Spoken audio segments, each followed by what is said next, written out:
masuk.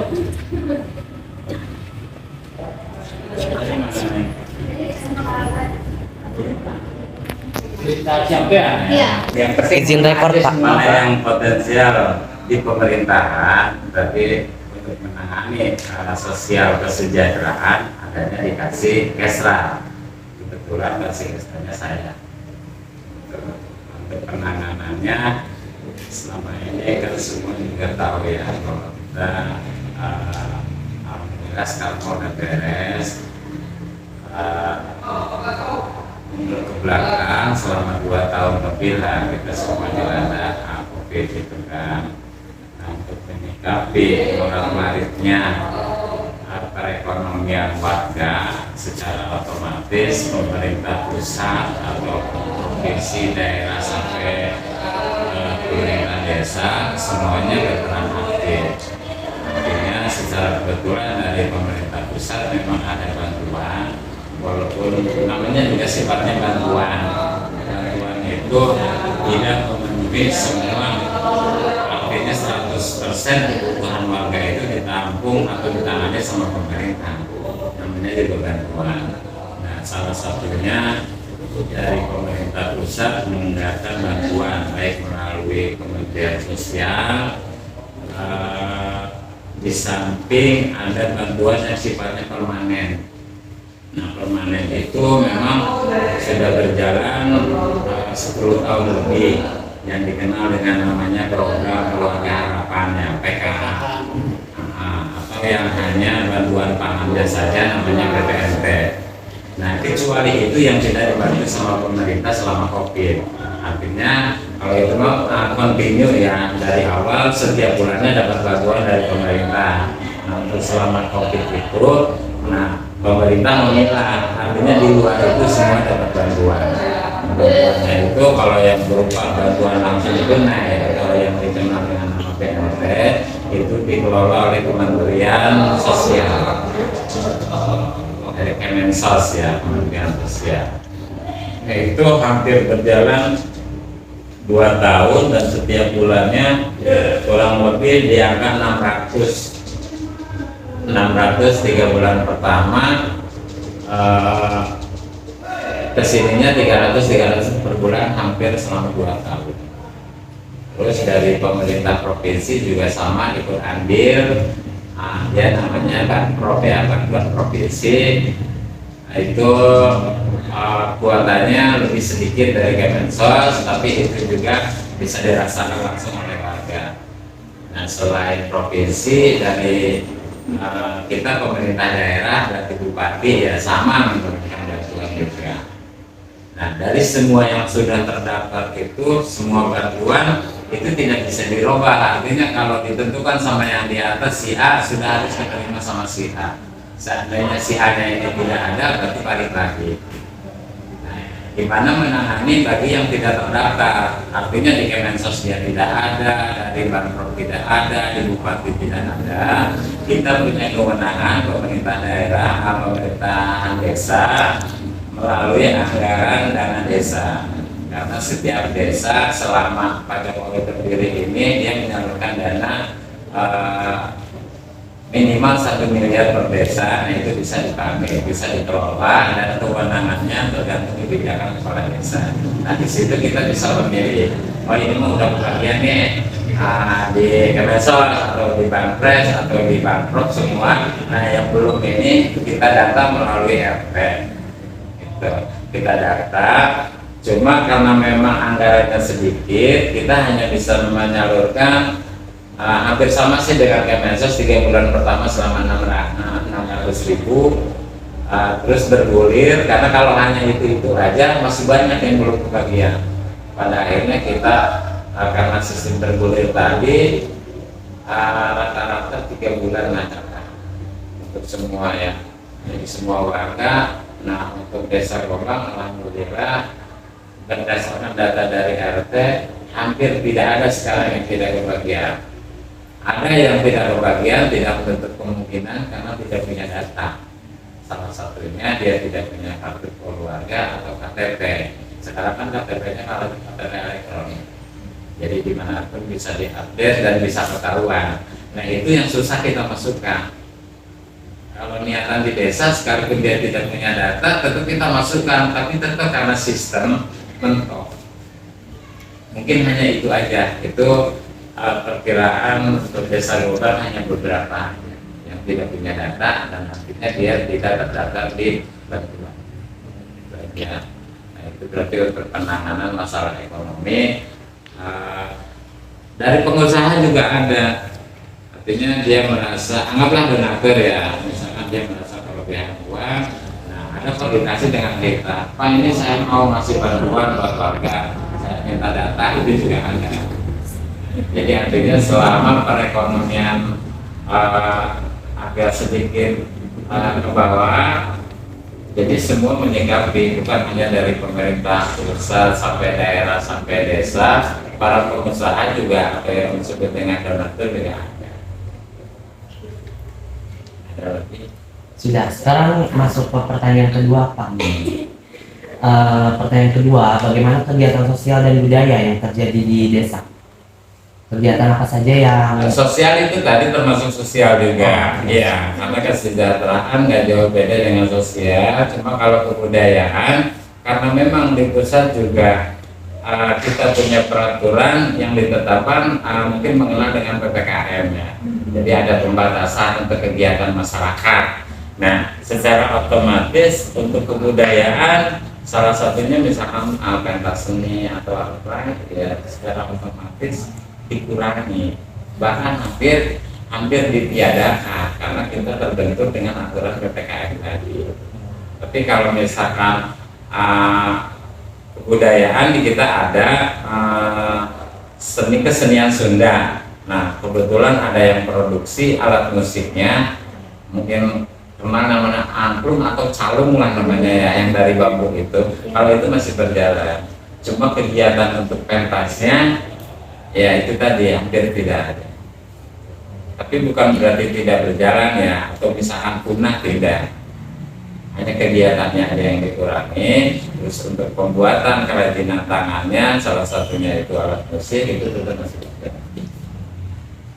Baik, sekarang masuk pertanyaan ketiga Pak.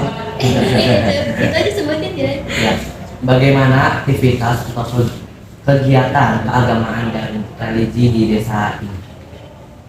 Alhamdulillah kalau kegiatan agama sih berjalan, baik itu HPI ya, Desa Islam, walaupun COVID kemarin kita tetap mengadakan hampir di semua wilayah. Artinya kita bicara Desa Gobang ya.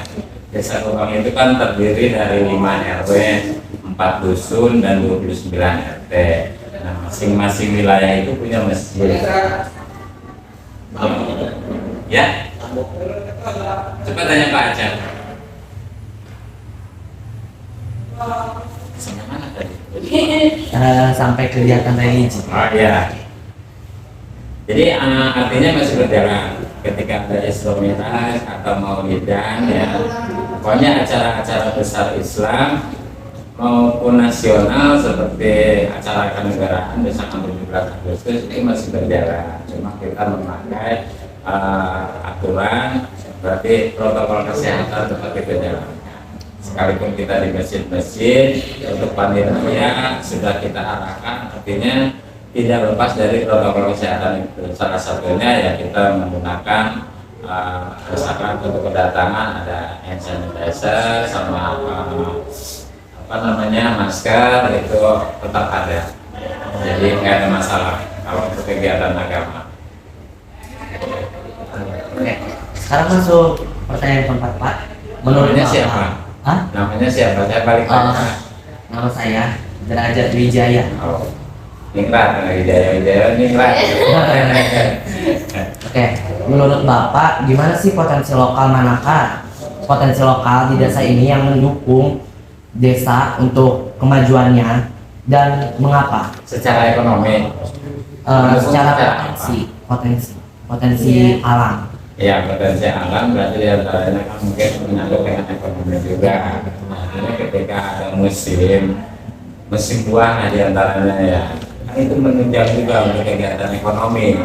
Nah, kita memang ada salah satu kampung penghasil buah favorit.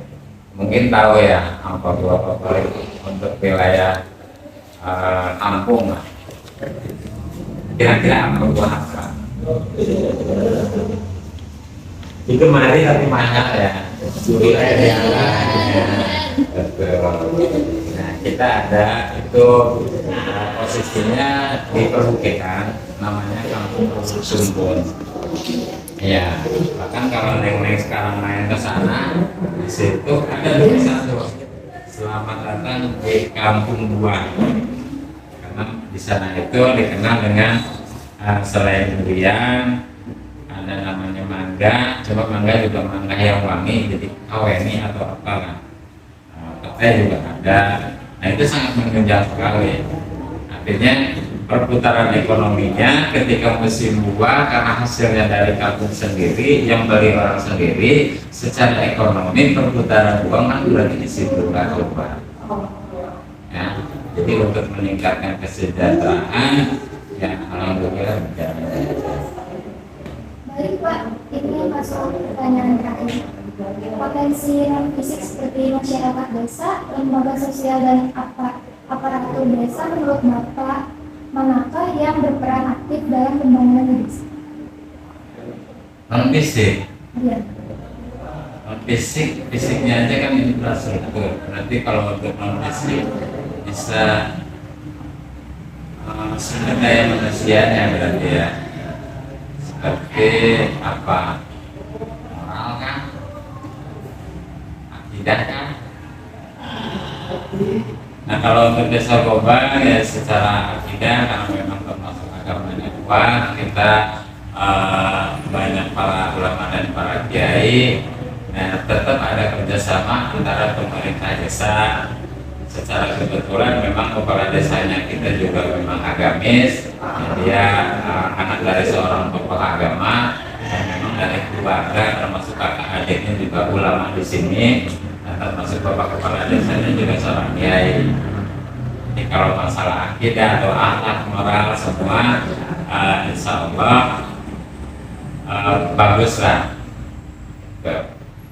Tapi tidak lepas dari artinya kegiatan atau misalkan apa namanya pendidikan ya di luar para kiai atau para sepuh itu kita juga sangat berperan aktif ya, kita sering silaturahmi artinya menggambarkan dan meminta tolong bahwa kita punya anak-anak, punya remaja, perlu pelatihan, perlu digembleng, atau jangan sampai ya sekarang kan banyak kejadian termasuk anak-anak sekolah itu kalau ada tawuran, ada yang mulai dari mana itu ya kan, berarti tidak bisa mengontrol emosi. Nah emosi itu bisa digembleng dari mana? Berasal dari rumah dulu, dari rumah berarti dari keluarga dari lingkungan. Nah kita juga BMDes ya memantau. Dan secara kebetulan memang Desa Gobang juga punya sekolah untuk SMA-nya SMA PGRI Rudin. Itu masuk wilayah Desa Gobang. Terus untuk dunia pendidikan dan memang secara langsung itu tugas dari pemerintah pusat bahwa kepala desa sebagai kepala satgas pendidikannya. Jadi bukan hanya kepala sekolahnya aja, jadi para kepala sekolah ini sama memberikan mandat kepada kepala desa sebagai ketua satgas untuk bidang pendidikan.